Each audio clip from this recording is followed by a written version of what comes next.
Good morning and welcome. We're at the start of another fresh week, and this is the show called Market Cafe. Ankita Saxena is with me, and I'm Harsh Saita. And what we do is we take you through all that's happened over the last week or so in global markets, as well as what to look out for in terms of global cues, as well as geopolitics, India, as well as global, and then we go on to domestic news and stocks as well. So we'll take you through all of that power pack lineup through the next 1 hour or so. And Ankita, talk to us about, firstly, how was your weekend? I hope you had a good one. Yes, Harsh, I had a good one. Did you watch one of my recommendations though? Oh yes, I did. The ET Now recommendations, I binged watched it rather, to confess, on a Friday night. But let's quickly take it to how global markets are looking.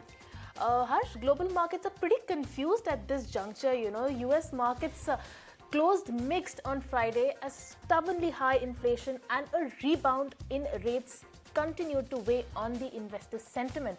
Now, the Dow Jones Industrial Average rose 129 points, rallying from the lows of the day, boosted by shares of Amignan United Health, which gained 2.6% and 2.4% respectively. Now, the S&P 500 shed 0.2%, and the Nasdaq Composite fell more than 0.5% in trade. Now look at the yields. Yields on the 10-year and the 2-year Treasury note hit levels not seen since November, weighing on the equities early in the session. Now the yield on the 10-year Treasury hit its highest level since November, reaching a high of 3.9% before trading lower. Now the 2-year Treasury yield also reached levels not seen in 3 months and was little changed at 4.6%.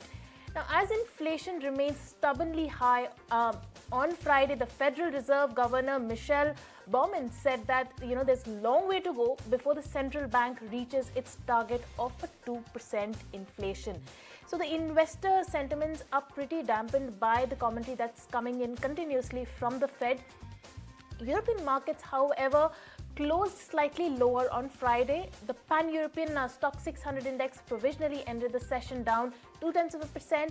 DAX was down 0.3%. FTSE was down, marginally down in the red, and CSE was down 0.25% in trade. That was a roundup of US and the European markets. Harsh, take us through what the crude is looking like. Well, Ankita, crude is at an interesting juncture, if I can term it that way. In fact, it withdrew by around 2% late Friday, and that literally meant that crude oil is now at $76 a barrel, which is WTI, and Brent is at $83 a barrel on the open today. Couple of reasons why crude is under pressure. One is, of course, as Ankita correctly reiterated, the US is looking at rate hikes. There is a possibility of a rate hike going forward, and that is keeping a little bit of a lid on oil, because they believe that going forward, investors believe that going forward, demand could get capped. So that's one piece of it. The other piece of it is there's ample supply. So you're looking at the US stocking up, in fact, and despite that stocking up last week, oil really not going up meaningfully. So we're seeing those couple of things play out, and which is what's really keeping pressure on oil. Right, so pressure on oil is the word that's coming in. Now, we'll quickly go through the events that you need to watch out for in today's trading session. We have the Eurozone consumer confidence data that's likely to come out today. We have also Tata Steel is going to be mulling on a fundraise. And we have the last day to be eligible for dividend for AkzoNobel India, Cummins India, MRF and Natco Pharma. Also, in the other events that you need to watch out for, we have the US President who's scheduled to visit Poland. We have the European Union foreign ministers meet in Brussels. We also have our own president who would be visiting Arunachal Pradesh, so there will be news coming out from there. And we have Uttar Pradesh that will be kicking off its budget session as of today. So these are the events that you need to keep an eye out for. Well, let's switch over straight to global geopolitics. Turkey has ended rescue efforts in all provinces except the 2 hardest hit by last week's massive quake that killed tens of thousands of people. The earthquake killed more than 46,000 people, and more than 84,000 buildings have either been severely damaged or collapsed. It also left more than 1 million people homeless, along with an economic cost expected to run into billions of dollars. And the International Energy Agency Executive Director said that the biggest uncertainty facing global energy markets is the extent to which China rebounds from its extended closure. He also said that the oil markets are balanced. He also said that the strength of the China rebound will decide oil and gas market dynamics. Well, and on to more natural disasters. The death toll from cyclone Gabrielle in New Zealand climbed to 11 as thousands of people remain missing a week after the storm struck the New Zealand's North Island. The Prime Minister of New Zealand has called Gabrielle New Zealand's biggest natural disaster this century. The New Zealand government expects the cost from the cyclone to be in the multi-billions.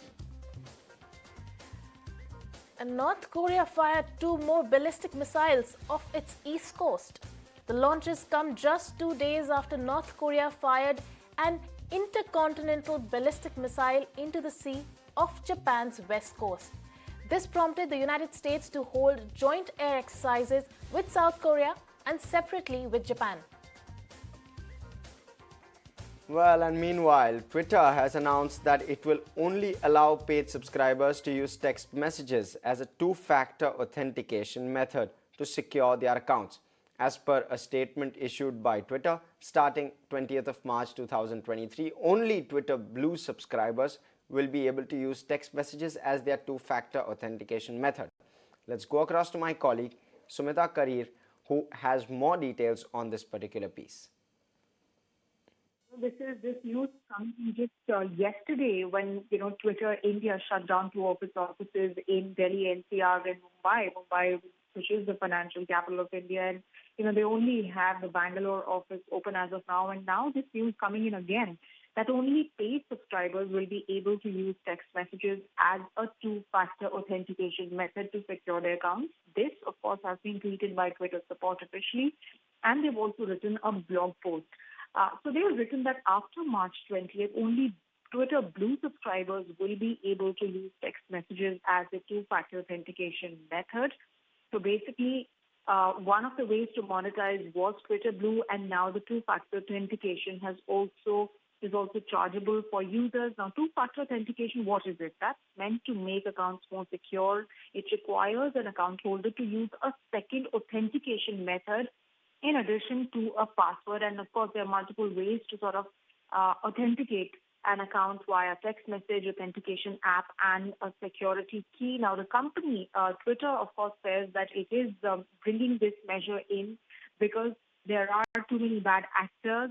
And in a blog post also, they have mentioned the same thing. Now, let's understand why this is happening. This, of course, is a cost-cutting measure. This is not really just a cost-cutting measure, but they also want to increase the revenues. They want to make Twitter financially stable by late 2023 is what Elon Musk has, repeatedly claimed. Last year, they slashed 90% of its workforce in India, and of course, over 70% of its employees were fired last year. And of course, very recently, according to a report by Pathmatics, over half of Twitter's top 1,000 advertisers in September 2022 were no longer spending on the platform. And we, of course, know that Twitter's main revenue model has been advertising-based. They laid off all key executives of the company last year as well. Joel Roth, who was the company's trust safety chief, who was tweeting about content moderation policies and everything, he was sacked. Then Vijaya Gadde, who was the legal chief, she was sacked. And we know about all of these, key executives who were sacked last year, leading to a trust deficit within the advertiser community. And moving on, India can potentially realize a growth rate of 7% or higher over the medium term with the right policy interventions, and its economy will likely to expand at a faster pace than China's over the next decade, said economist Nurul Rabauni, Professor Emeritus at Stern School of Business, New York University. Stay tuned for this exclusive chat on the sidelines of a global business summit. Well, I'm quite positive about India. I think there is a good chance that India is going to be the most important country in the world over the medium long term. You have a population that's the largest in the world. young and growing, 1.4 billion people. So that can, with good education and skills, lead to strong economic growth. Secondly, there's going to be a catch-up of growth. The growth per capita of India is only 1/4 of that of China. With the right policy, growth can be potentially above 7%, and that's going to lead you to become a very strong economic power.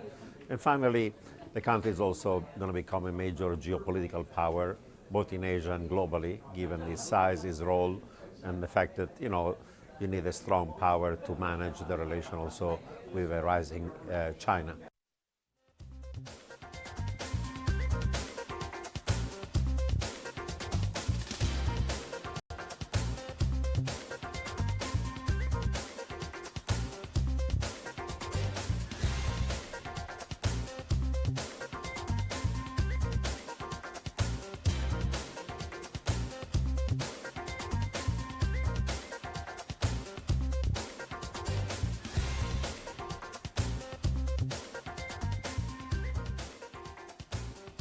Well, that's of course the famed economist Nouriel Roubini that we have exclusively on our channel.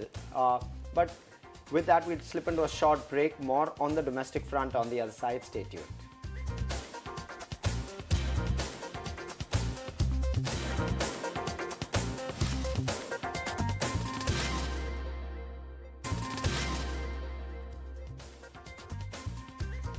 Welcome back. You're watching Market Cafe. Let's quickly move on to news that's coming in from the domestic front. The 49th GST Council meeting chaired by FM Nirmala Sitharaman concluded in Delhi. Let's also listen in to what the Finance Minister had to say after the meeting. Two GOM's reports have been accepted, one slightly with modifications, and also with an understanding that we'll have one or two small amendments to be done in the language with which it will be brought into the bill. But equally important is the fact that we've announced today that the entire due on the pending balance of the GST compensation will be cleared as of today. All dues, that is, because I'll just take you back for a minute. As of May 31st, we had cleared all the dues. There was something left in the name of dues for June. Even that is getting cleared.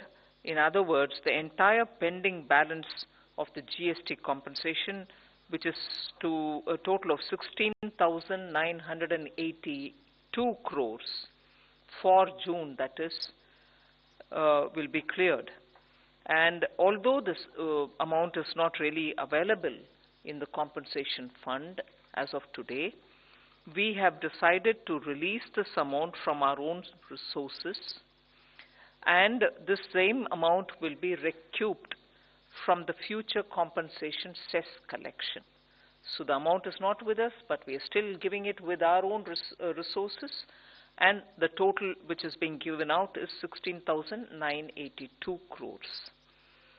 With this release, therefore, the Centre would clear the entire provisionally admissible compensation cess dues for 5 years as envisaged in the GST Compensation to States Act 2017.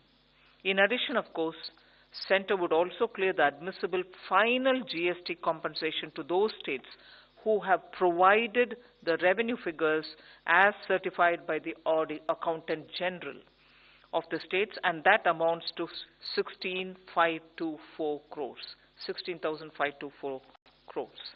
Now, from among the decisions which today we have taken, first of all, related to the GST rates, the item on RAB, which is a kind of liquid jaggery, which is so typical to Uttar Pradesh and some other jaggery producing states. It goes by the name RAB. So we are reducing the GST rate on RAB, which is liquid jaggery, from 18 to nil or 5%. Nil if it is loose, or if it is pre-packaged and labeled, it will be 5%. loose, nil. If it is pre-packaged and labeled, it will be 5% rate. Then there's been quite a lot of discussion on pencil sharpeners. GST on pencil sharpeners, because we wanted to rationalize it, has come down now, today's decision, from 18 to 12%. Right, sticking with that key GST meeting, let's go across to my colleague Prakash Priyadarshi, who is joining us with the key takeaways from the meeting. Prakash.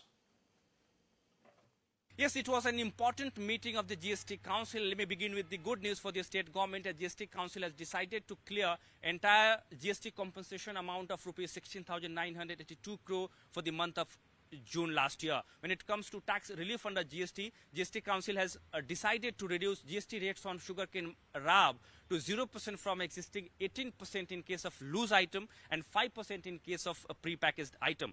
GST Council has also decided to reduce GST rates on pencil sharpener to 12% from existing 18%. Apart from that, GST Council has also approved rationalization of late fee structure on annual return. It is also good news for the aspirant of competitive exams, as GST Council has decided to remove GST on National Testing Agency, including admission test, from existing 18%. GST Council has also accepted two important GOM reports. The first one is with regard to GOM report on pan masala and gutka. However, recommendation of capacity-based taxation system on pan masala and gutka industry has not been accepted by the GST Council. Rather, Council has accepted to charge a special levy on pan masala and gutka industry.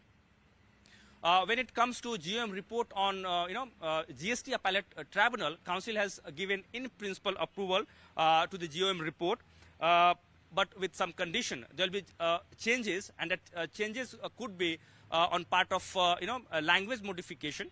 The report will be redrafted. That will be sent to the council again, and chairman of the GST Council has been authorized to collate the report. When it comes to reduction of GST rates on millet-based products, GST Council has not accepted the proposal due to a structural issue, and it has been sent back to the Fitment Committee. This proposal could be discussed in the next GST Council meeting. When it comes to much talked GOM report on online gaming, GST Council has not accepted and not discussed the GOM report on online gaming. There is a possibility that this report could be discussed in the next GST Council meeting. All right, with that, it's time for us to slip into a short break. But before that, we'll quickly take you through the Power Pack lineup on the market. At 9:20, we have Vikas Parshad, of Portfolio Manager of Asia Equities M&G Investments. Then we have Rakesh Sharma, ED Bajaj Auto, on an ET Now exclusive with Bajaj Auto. Then we have Ajay Patil, CFO Cummins India, on the robust export growth. We have Neural Rubini, CEO of Rubini Macro Associates LLP, of Stern Business School, on the global view and exclusive chat with ET Now. And we have Sivaramakrishnan Ganapati, Managing Director, Gopal Das Exports, on the textile growth triggers. And finally, we have Vivek Chand Sehgal at 10:30 of Motherson Sumi on his acquisition plans.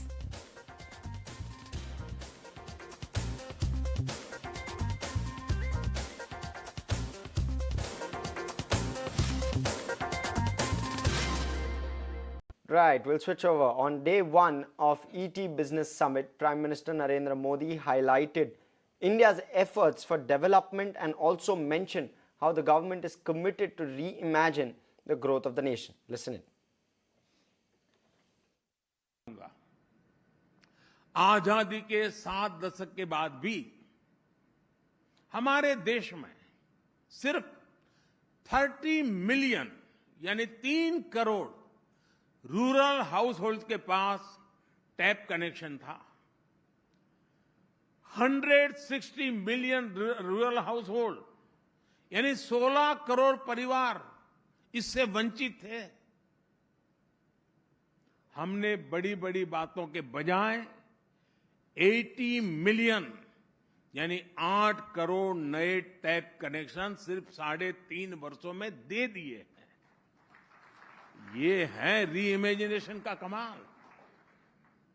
Friends, इस summit में शामिल expert भी इस बात को मानेंगे कि भारत की रैपिड ग्रोथ के लिए अच्छा इंफ्रास्ट्रक्चर जरूरी है। लेकिन देश में पहले क्या स्थिति थी और जो स्थिति थी वो क्यों थी? इवन ईटी में तो बड़े बड़े एडिटोरियल्स इस पर छपे हैं, लोगों ने अपनी ओपिनियन दी है और उनमें जो बात प्रमुखता से रही है वो ये कि हमारे यहां इंफ्रास्ट्रक्चर से जुड़े फैसलों में देश की जरूरत को कम देखा जाता था और राजनीतिक महत्वाकांक्षा को प्राथमिकता दी जाती थी। इसका जो नतीजा निकला उसका भुक्तभोगी पूरा देश रहा है। अगर कहीं रोड्स भी बननी है तो पहले देखा जाता था कि सड़क बनने के बाद वोट मिलेंगे या नहीं मिलेंगे, ट्रेन कहां रुकेगी, कहां चलेगी, ये भी राजनीतिक नफा नुकसान देखकर तय होता था। यानी इंफ्रास्ट्रक्चर की ताकत को पहले कभी समझा ही नहीं गया। दुर्भाग्य है जी, हमारे यहां डैम्स बनते थे लेकिन कैनाल नेटवर्क नहीं बनता था। आप सोच सकते हैं 6 मंजिला मकान बने और लिफ्ट भी न हो और स्टेयरकेस भी नहीं हो, ऐसा सोच सकते हैं आप? डैम बने और कैनाल न हो। हमारे पास माइंस थी लेकिन मिनरल्स को ट्रांसपोर्ट करने के लिए कनेक्टिविटी कभी नहीं थी। हमारे पास पोर्ट्स थे लेकिन रेलवे और रोड कनेक्टिविटी के प्रॉब्लम भरपूर मात्रा में थे। हमारे पास पावर प्लांट्स थे लेकिन ट्रांसमिशन लाइन काफी नहीं थी, जो थी वो भी बुरी स्थिति में थी।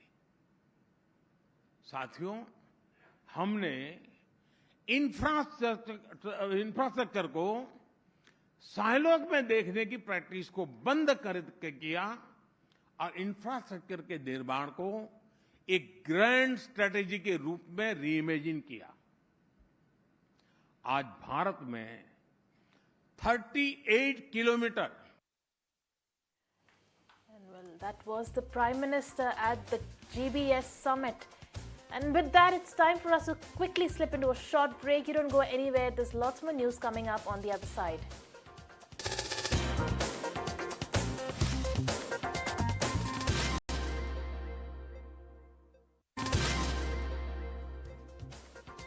Well, we all know how US markets closed, as Lisa very well summed it up. Sorry, not Lisa, Ankita very well summed it up for us. But let me quickly go on to where US futures currently lie. Largely flat is where the US futures currently are, and that's spilling over to Asia as well. Asian markets have opened up pretty much flat. You're looking at the Nikkei, which is up around 0.25%, but absolutely flat, up 0% as we speak, as you can see on your screens. We're looking at the Shanghai, which is up 0.75%, probably the only index really in the gain or the loss on either side. We're looking at the Hang Seng, which is up around 1/3%. And you're looking at the Kospi, which is again absolutely flat, up just 2 bips. And the ASX 200 also up just 4 bips. So across the board, outside of China, we're looking at indices which are absolutely flat, trading with a positive bias. We're looking at our own SGX Nifty, which is up 0.17%, 30 points to the gains, well below that 18,000 mark, if I can call it, at least at the moment. So currently muted start expected, but tad bit in the green is what we're seeing in India, at least at the moment. So pretty directionless there, huh, Harsh? But it is that time of the show when we get you all the stock-specific news, at least the stocks that you need to watch out for in today's trading session. And for that, we have Lisa with us on the studio. Hello, Lisa. Welcome. Good morning. Good morning. So tell us, to a rather muted start, what are the stocks that we need to keep an eye out on? Yes, it looks like the capital good companies will be in focus today, as a bunch of companies has received quite a bit of orders.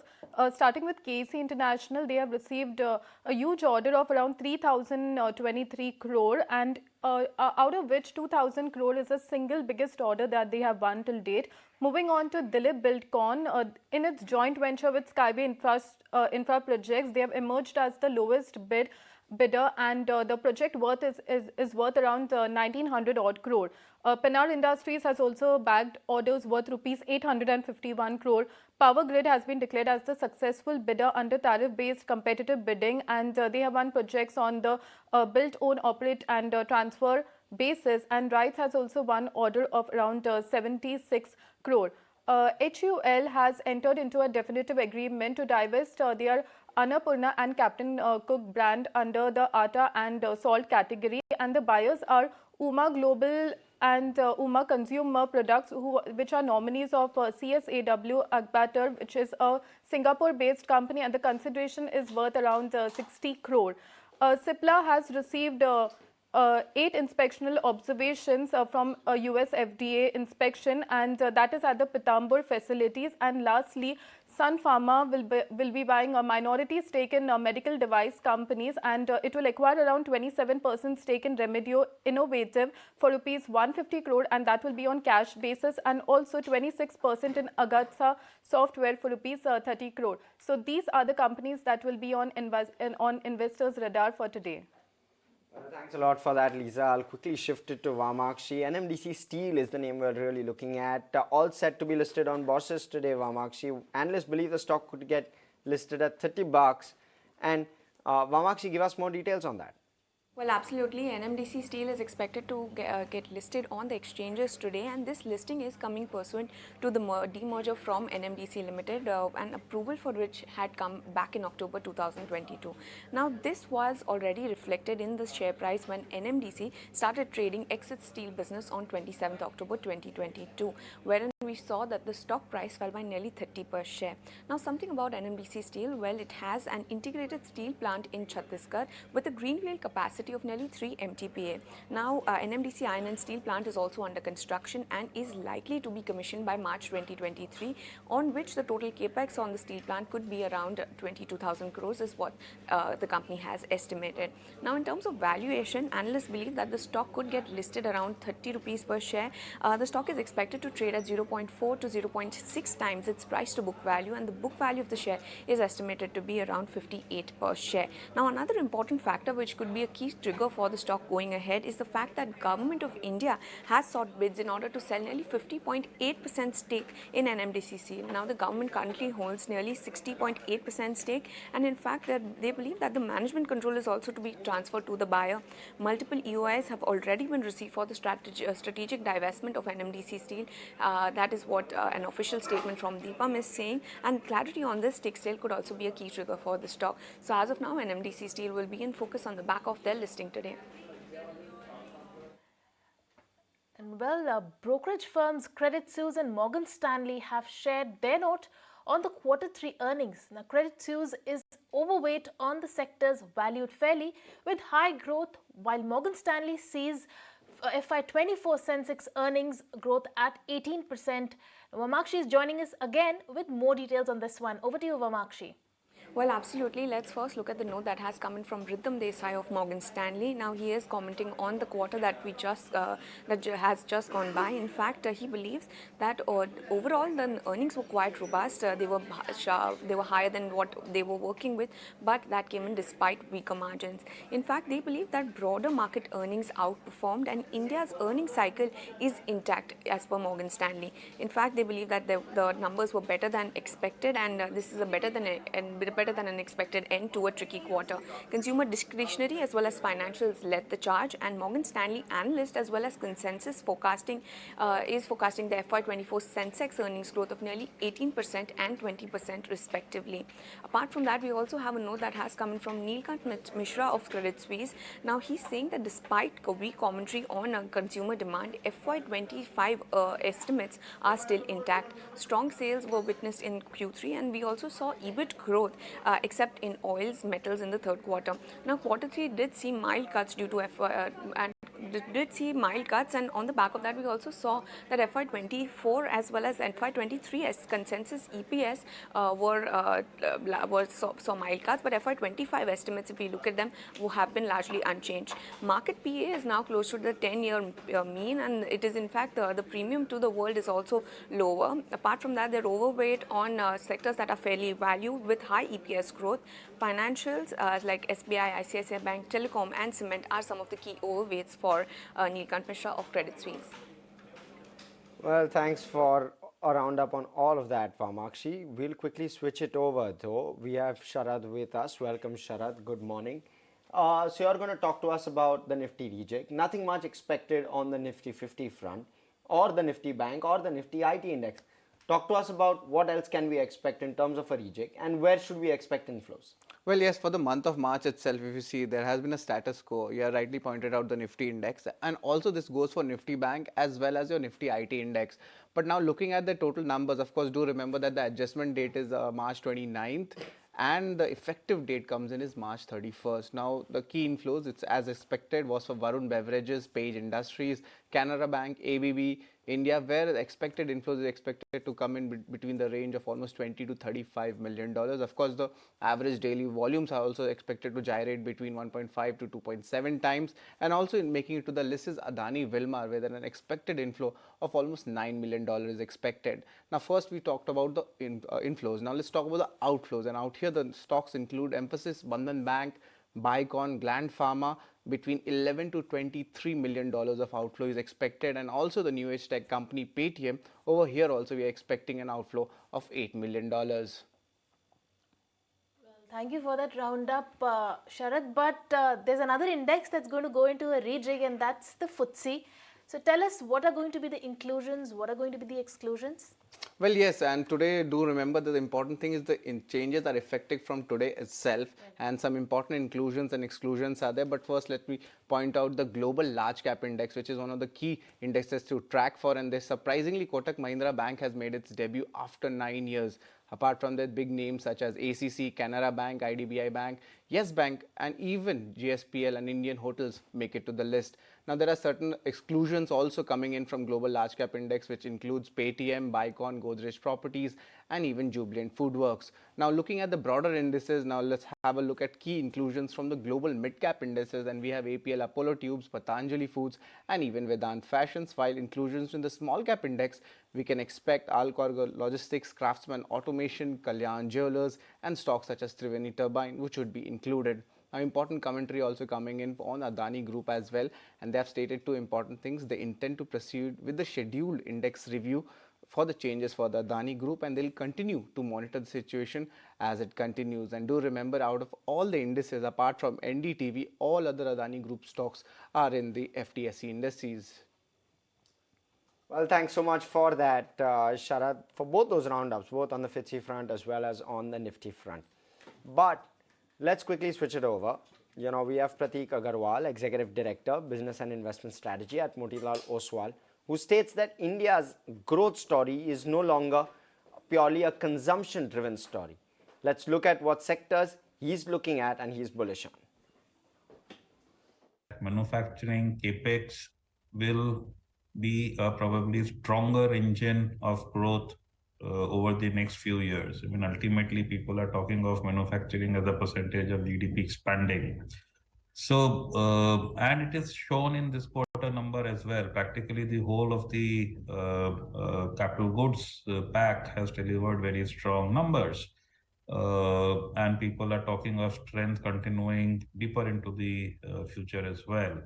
So we are no longer only consumption driven. So yes, consumption is slowing down, but the other parts are doing well. And second, on consumption, there is something which is happening.